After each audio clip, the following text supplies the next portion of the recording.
Hmm.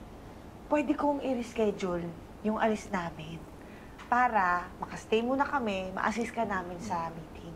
Hindi na. Mahirap na humanap ng schedule. Sige, tuloy nyo na lang. Punta kayo ng resort ng Biyernes, sunod na lang ako ng Sabado. Eh, kung gusto mo naman, sabay-sabay na tayong bumiyahe sa Sabado. Hindi na. Biyernes na kayo umalis, papunta ng resort. Ma'am, sir, yun din po. Yung booking niyo po, ma'am, same po kay sir, Sabado din. Late din po na i-book yung sa inyo. Pasensya na po. Sorry. Ganun. Hindi, okay lang. Ayun na nga, ganun na nga. Sabay-sabay na tayong umalis sa Sabado. Tayo. Hihintayin nyo pa ako. Anong oras pa ako makakaalis pagkatapos pa ng meeting? Hindi na umaga ng Sabado na lang kayo umalis. Susunod na lang ako. Ay, ikaw bahala. Pasensya na po talaga, ha.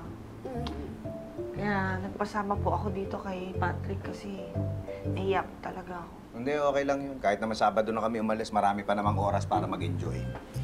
Be, sinama mo ba ako dito para makipag-usap kina Fitz? Oo, bakit? Eh, sinama mo ako para makipag-usap, di mo lang ako pinagsalita. Ang hirap sa'yo eh.